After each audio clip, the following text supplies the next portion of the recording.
Olá, tudo bem com vocês? Estamos aqui para mais um encontro aqui tratando sobre a área de linguagens voltada para o Exame Nacional do Ensino Médio.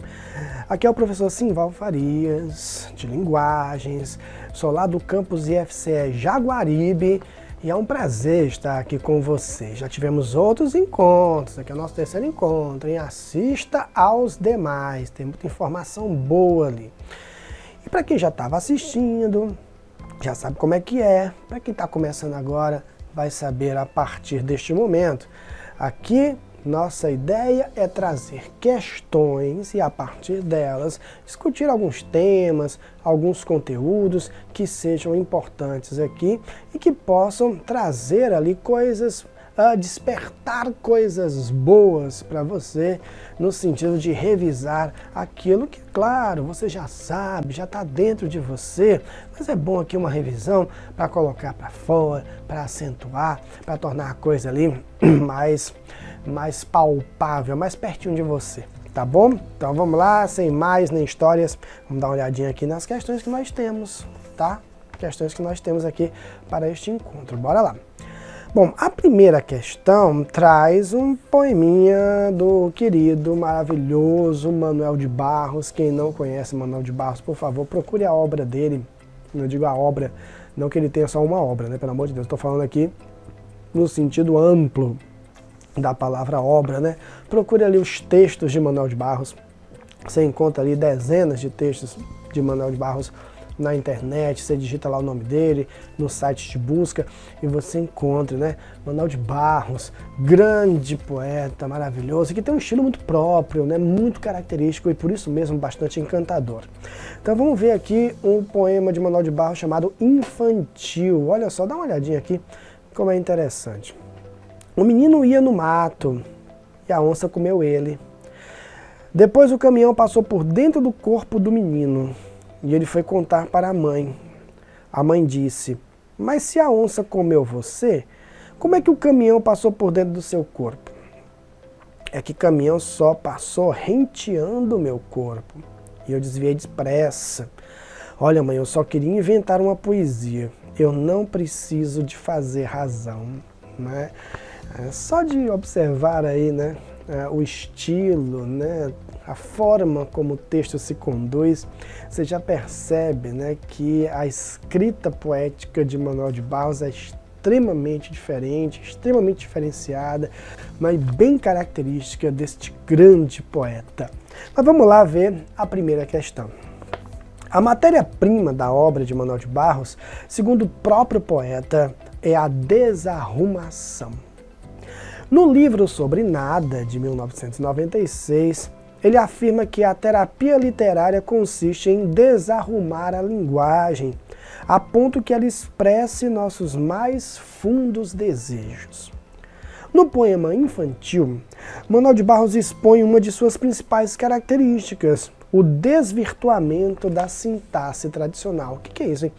É assim, é apresentar a frase de uma maneira diferente daquilo, tá, que a organização padrão normativa de frase sugere, né? Então é organizar, é trazer ali uma frase diferente daquilo que é normativo, daquilo que a gramática normativa sugere que tenha que ser feito. Tá? Quando a gente pensa muito no texto poético, quando a gente pensa numa poesia, como é que se dá o texto de uma poesia, muitas vezes a gente tem uma imagem, né, de um texto mais conservador, né? Que a poesia tem que ter um texto mais conservador, né? Um texto assim mais elaborado, mais rebuscado, excessivamente formal, não é? Trazendo ali jogos de linguagem assim muito diferenciados. Mas Manuel de Barros não. Manuel de Barros costuma trazer ali para o seu texto, né, a beleza do que é coloquial, a beleza daquilo que desvirtua, que quebra, que rompe, né, com o tradicionalismo da organização de frase, né? Isso é muito interessante, né? Trazendo ali para o texto poético algo que é muito típico da nossa fala comum, da nossa fala cotidiana, da nossa gramática popular. Né? Porque nós temos uma gramática tida como normativa, né? Tida como padrão, Mas no nosso dia a dia nós usamos uma outra gramática, né, que é uma gramática mais popular aqui, né, para dizer as coisas dentro do nosso português brasileiro, não é assim? E aí você percebe isso no texto do Manuel de Barros, né, rompendo essa gramática ou rompendo essa sintaxe, essa organização de frase mais tradicional e trazendo ali para o texto, né, uma organização de sentença mais comum, mais coloquial, mais popular, né, sem esse apego ao que é normativo. Muito bem. Então vejamos, esse traço da obra do poeta pode ser notado em qual verso? Esse traço de rompimento com a sintaxe normativa, com a sintaxe tradicional. A. Olha, mãe, eu só queria inventar uma poesia. B. E a onça comeu ele? C. E ele foi contar para a mãe? D. O caminhão passou por dentro do seu corpo? E E. E eu desviei depressa. Muito bem, assim, dentro de uma perspectiva padrão, né, e normativa, né, de uma perspectiva formal mais rígida, gramatical, né, não deveria ou não se deveria expressar a onça comeu ele, usando o ele como complemento do verbo comer. Explico.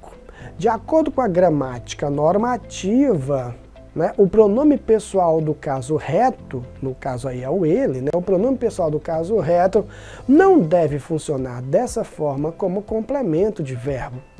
Segundo a gramática normativa, dizer coisas como vi ele, encontrei ela, seriam formas desviantes da norma padrão. De acordo com a norma gramatical padrão, em vez de eu vi ele, você deveria expressar eu ouvi. Em vez de eu encontrei ela, eu a encontrei, usando no lugar do pronome pessoal do caso reto, um pronome pessoal do caso oblíquo correspondente, né? Eu o vi, né? Esse o que equivale ao ele. Eu a encontrei, esse a que equivale a ela, e por aí vai. Professor, mas eu não falo assim. Tudo bem, a gente não precisa falar assim, evidentemente. Como eu já falei, a gente tem uma norma popular, que a gente usa e funciona muito bem nas nossas comunicações, né? Estamos aqui procurando algo que se desvia, né, do que é padrão, tradicional, normativo. E aí acabamos de encontrar, afinal de contas, quando diz e a onça comeu ele, isso aí é típico de uma fala mais popular, né, de uma gramática mais popular, como já falei. Se fôssemos observar isso do ponto de vista estritamente normativo, padrão, não deveria ser e a onça comeu ele. Deveria ser como? E a onça o comeu. Não é verdade? Então nós temos aí um desvio dessa sintaxe tradicional, dessa sintaxe normativa, que é característica da obra do nosso querido Manuel de Barros, e acabamos de encontrar a resposta que estamos tanto procurando. A resposta está na alternativa B, de beleza. Tudo bem, deu para perceber isso? Bem, hein? Olha que coisa interessante, né? Pegar aqui um instrumento gramatical observado no texto, percebendo quando o texto desvirtua a gramática padrão, né? E adere a uma gramática mais popular, adere a uma gramática mais coloquial. Isso é muito interessante. Perceber esses níveis de linguagem, né?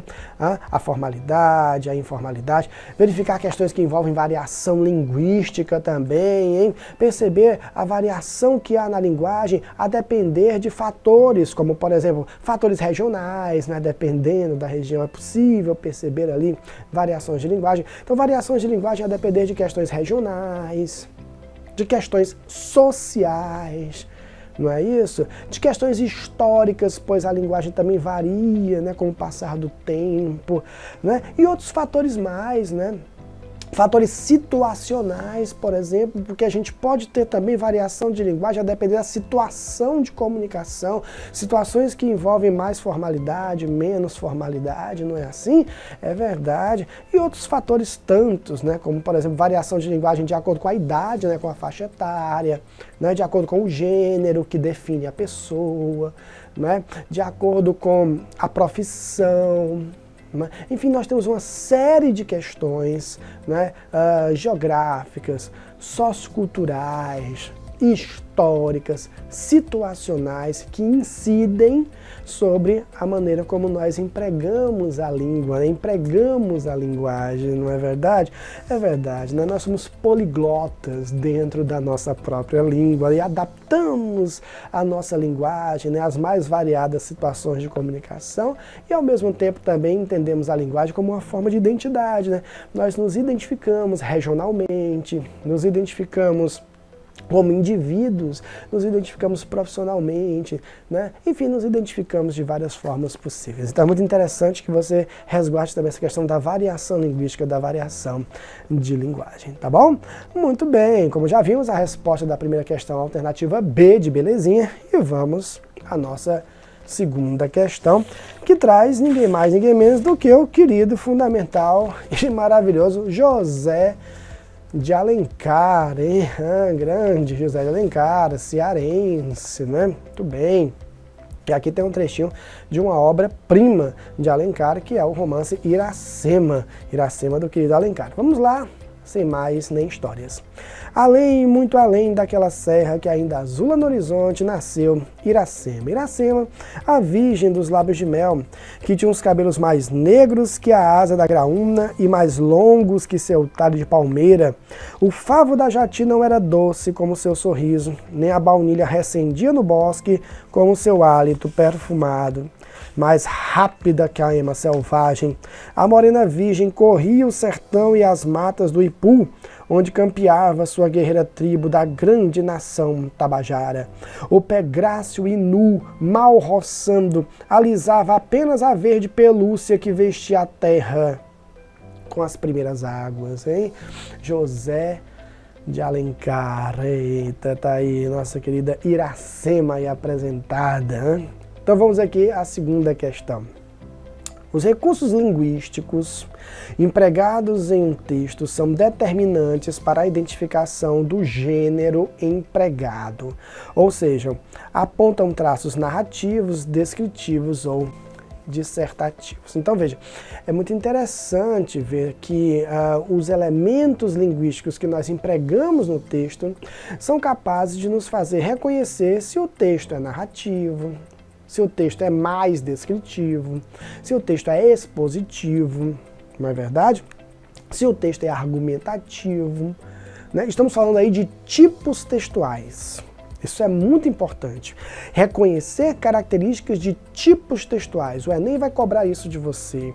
E quais são esses tipos textuais? Anote. Estamos falando sobre o tipo narrativo, o tipo descritivo, o tipo expositivo, o tipo argumentativo e também o tipo que é injuntivo. O que é o tipo injuntivo? É exatamente o tipo textual que traz ali instruções, né? Um tipo instrucional.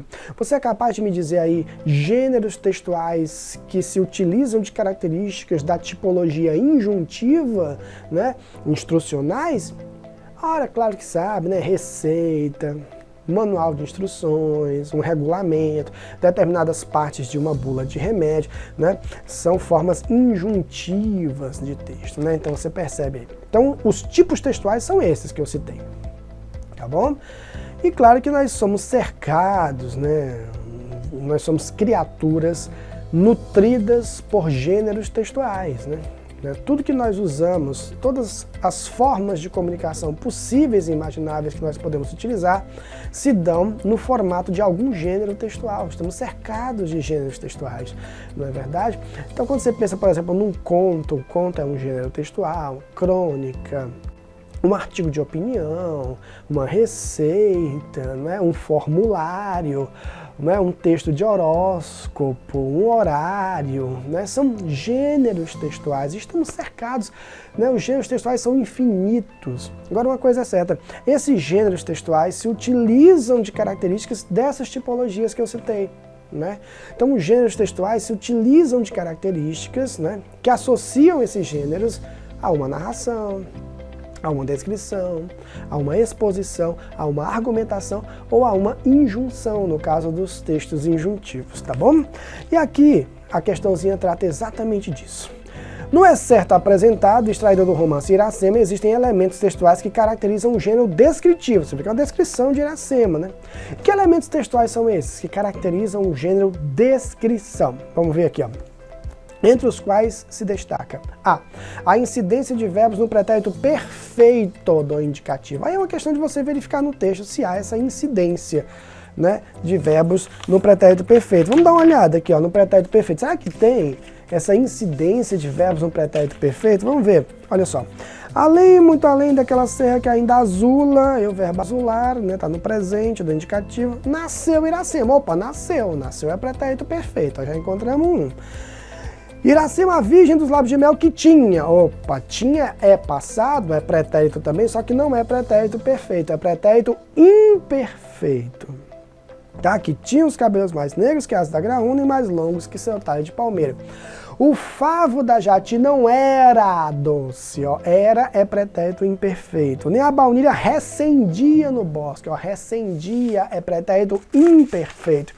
Mais rápida que a ema selvagem, a morena virgem corria. Corria é pretérito imperfeito. As matas do Ipu, onde campeava sua guerreira tribo, campeava é pretérito imperfeito. Pode parar, professor, já sei que o pretérito perfeito não é predominante. O que está predominando aí é o pretérito imperfeito do modo indicativo. Então a A está fora. B. A carência de uma adjetivação relacionada à personagem central. Olha, a nossa querida Iracema aqui é bastante adjetivada, né? Fala da cor dos cabelos dela, fala do tamanho do cabelo, né? Mostra que ela é rápida, né? Fala do hálito perfumado dela, fala de tudo. Então, assim, há uma série de procedimentos, né, de adjetivação dessa personagem, então a B tá fora. C. A predominância de formas verbais no pretérito imperfeito do indicativo. Tem ou não tem essa predominância? Diga pra mim, por favor, filhinho. Você sabe que tem, nós acabamos de ver, tem essa predominância sim. E eu quero que você guarde uma coisa, viu? A predominância de verbos no pretérito imperfeito do indicativo não é característica só desse texto, não. É característico de textos que têm uma natureza descritiva. Põe isso na sua cabeça, tá bom? Textos que têm uma característica descritiva acentuada, né, costumam trazer ali o predomínio de verbos como esse, no pretérito imperfeito do indicativo. Isso aí está bem claro lá no texto, a gente vê ali a incidência de verbos no pretérito imperfeito do indicativo e a resposta aí está na alternativa C. Na alternativa C de compromisso, tá certo? Entenderam direitinho? Questãozinha boa, né? Traz ali alguns instrumentais gramaticais, a gente tem que verificar lá no texto como é que se contribui para a montagem, para a construção do texto descritivo, né? Isso é bem bacana, não é isso? Muito bem. Ai, não cai gramática, não é nem cai não. Não, isso aqui é o quê então, né? Muito bem. E vamos aqui à nossa última questãozinha, né? Que traz aí um poeminha também de Manuel de Barros. Olha que interessante, a gente falou agora há pouco dele, está trazendo aqui um outro poeminha do nosso querido Manuel de Barros, né? Que tem como título Poema Sétimo, né? Ou Poema 7, como queiram. Então, no descomeço era o verbo, no descomeço, hein? Isso é bom demais. No descomeço era o verbo, só depois é que veio o delírio do verbo. O delírio do verbo estava no começo, lá onde a criança diz, eu escuto a cor dos passarinhos. A criança não sabe que o verbo escutar não funciona para cor, mas para som. Então, se a criança muda a função de um verbo, ele delira. E pois, em poesia, que é voz de poeta, que é a voz de fazer nascimentos, o verbo tem que pegar delírio. Isso aí é simplesmente arrepiante, né? Muito bom. Mas vamos lá para a questão. Manuel de Barros é considerado um dos maiores poetas contemporâneos brasileiros. Sua atitude poética de reverenciar a palavra, como se nota no poema em análise, é marcada por uma linguagem o quê, hein? Vamos ver, ó. A. Afeita a neologismos e a metalinguagem. B. Eivada de procedimentos estéticos canônicos. C. Alicerçada em termos regionais específicos. D. Comprometida com o léxico dos primórdios da colonização. E. Inserida em um contexto sociocultural indígena. Bom, vamos lá, hein? Primeiro a gente tem na A o seguinte, neologismo e metalinguagem. Vamos ver o que é isso. O que é neologismo? Neologismo é uma palavra nova, uma expressão nova. É uma palavra nova, criada especialmente para um determinado contexto. né?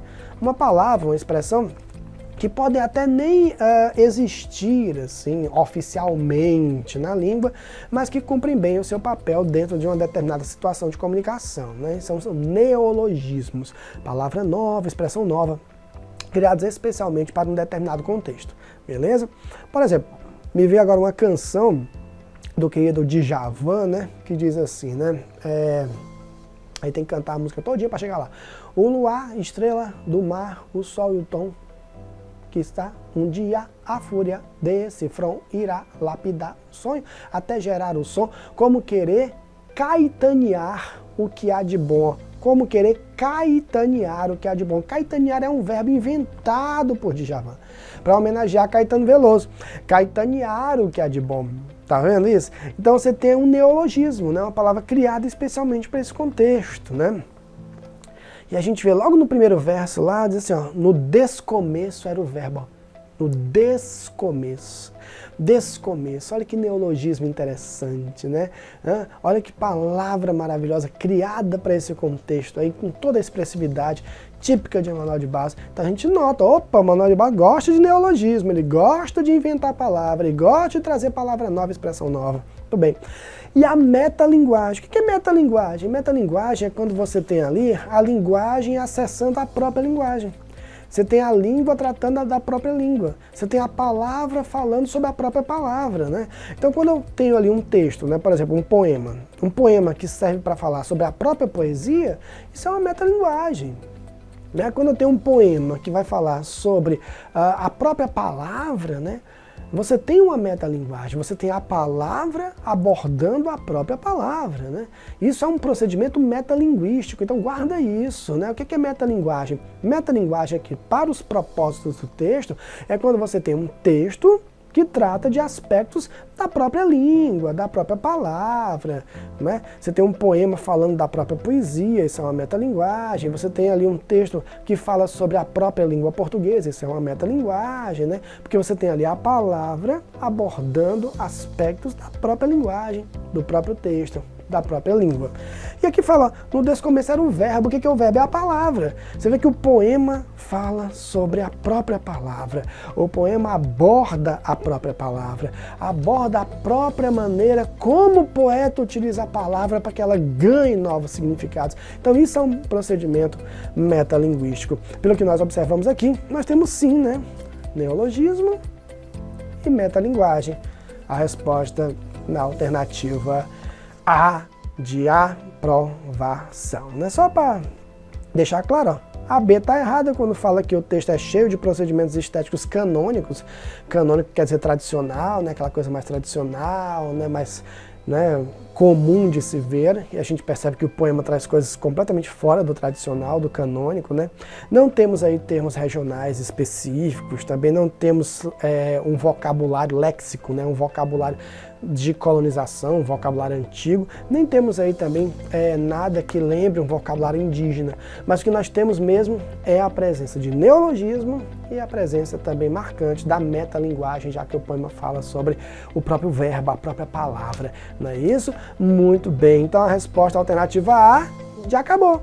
Acabou aqui, meu querido e minha querida. Espero que vocês tenham compreendido tudo direitinho, acompanhado direitinho aqui as nossas aulas, que tenha sido de valia e que lá quando chegar o dia lá da prova de linguagens do Enem, que tudo que a gente viu aqui possa vir à tona e ajudar você a atingir os seus objetivos, a poder realizar todos os seus sonhos, tá bom? Estamos aqui à disposição sempre aqui no nosso IFCE para que você possa lograr êxito, seguir em frente, ser muito feliz, tá bom? Esses são os votos deste professor que vos fala e até a próxima. Tchau!